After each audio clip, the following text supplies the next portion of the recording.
The second season of The Diplomat has just been released, and what an eventful ending that was. Following on directly from Season 1, we saw that the explosion on HMS Courageous and also the explosion that occurred outside of the restaurant in the Season 1 finale was being investigated, and Prime Minister Trowbridge was still the main suspect. However, with twists and turns along the way, we saw the case get deeper and the plot thickening. With an ending that looks set to put Season 3's story in a pair of dangerous hands, let's jump into the video and break down the ending. Here is a review of The Diplomat Season 2 and the ending explained. Just to let you know, this video will contain spoilers. The ending explained. As we approached the ending of Season 2, we saw that the explosion that went off actually had nothing to do with the Prime Minister Trowbridge.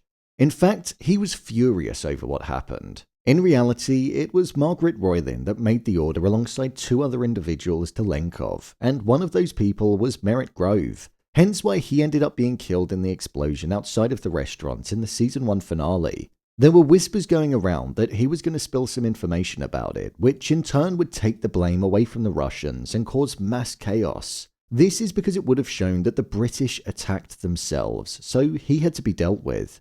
Margaret Roylin was the Prime Minister's advisor, and she claimed that she carried out the order of the attack so that the Prime Minister could come out of the situation looking like a hero and like he'd protected the nation, ultimately hoping to win back the support of the Scottish that were looking to leave the United Kingdom. The attack was never supposed to kill 43 people, it was only supposed to damage the ship and show that there was a threat, which would in turn cause people to not want to shake up the government. With us believing that, but knowing that there was actually something that Roylin had told Hal that he didn't tell Kate, in the closing moments of Episode 5, we saw the truth truly come out. The Vice President of the United States of America, Grace Penn, was actually the person that ordered the British to attack themselves, and Meg Roylin placed the order without the Prime Minister knowing. She almost acted how Grace did by not telling her superior, the President.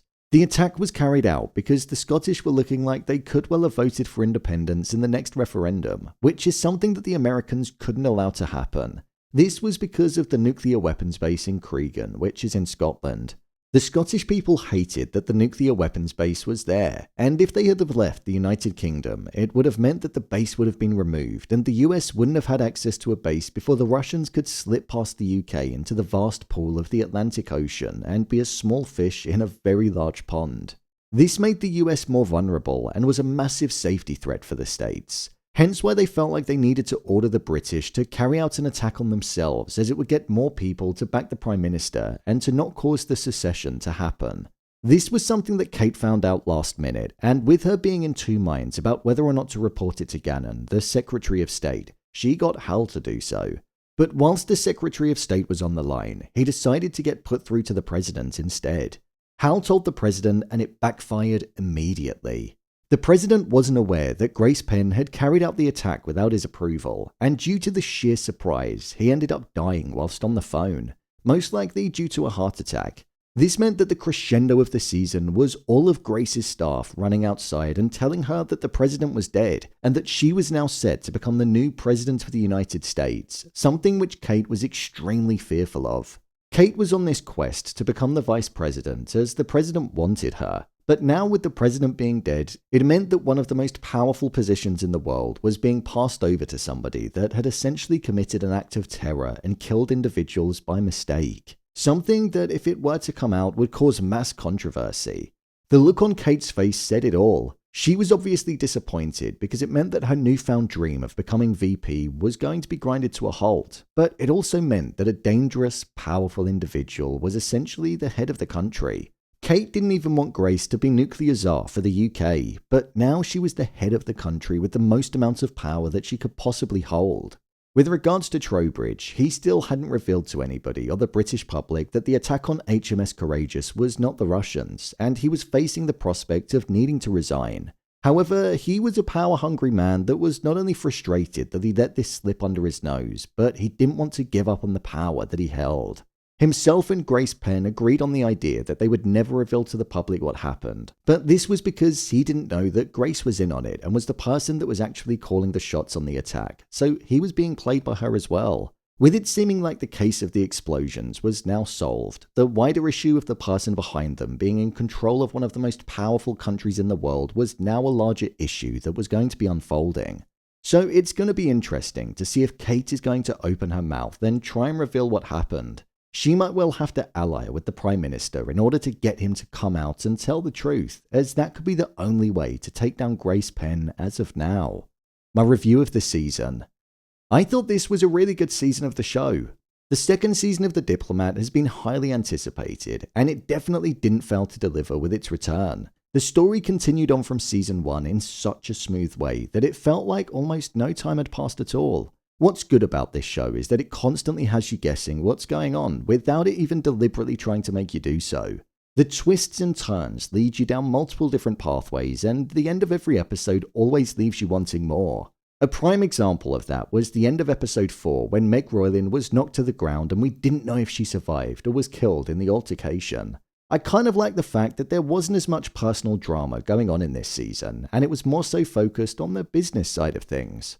Adra and Stuart had their conversations, but it didn't take over the episode or the scene. You could sense the heartbreak between them, but that was enough. And as well, Kate, Hal and Austin were all quite separate, and the love triangle didn't really ever show itself, which I was quite glad about.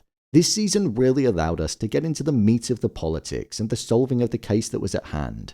Do I think the ending was a bit dramatic with the president dying after being told about Grace Penn? Absolutely. Do I care? No. If you can't do it in a TV series where there's a lot at stake, where can you? It didn't feel out of place or tonally inappropriate, so I thought it actually made the ending memorable and has set up season 3 well. It wasn't as explosive as the season 1 finale, if you'll pardon the pun, but it was dangerous in a completely different way. It was almost like a move in a game of chess. In terms of the performances of the cast, I thought they all did a really good job. There's something about Kate though, where you're made to like her, but there's just something that makes you not back her 100%. But I feel like she's deliberately been written like that. She barely shows any emotion, and I think that's probably what's it. Trowbridge is probably one of my favourite characters, just because of the way that he's performed by Rory Kinnear. He's a horrible, insecure, inept leader, and it's performed so well. The way he interacts with the other characters genuinely feels real, and it's interesting just watching everybody hate to be around him, but need to be because he's the leader. I was surprised that this season only had 6 episodes instead of 8 like season 1, but do you know what? I think it actually worked out okay. The story didn't feel rushed at all, which was my main concern when going into it, and it actually felt like the pacing of it was handled really well. I think because there's a lot that's going on within it, it's actually able to feel more concise and direct in a shorter runtime. That's my view anyway. I'm really looking forward to season 3 of the show, as that cliffhanger was really something. So, there you have it, The Diplomat Season 2 Ending Explained. If you want to see more videos on your favourite TV shows and movies broken down, then click on the card in the top corner, or alternatively you can head over to my channel where you'll find them all. And finally, if you'd like to see what I rate the latest movies that don't quite make the cut to getting a dedicated video, then head over to my Letterboxd profile. It's where I rate the latest releases in real time. What did you think of Season 2? Let me know your thoughts in the comments. As always, thanks for tuning into the video and I'll see you in the next one.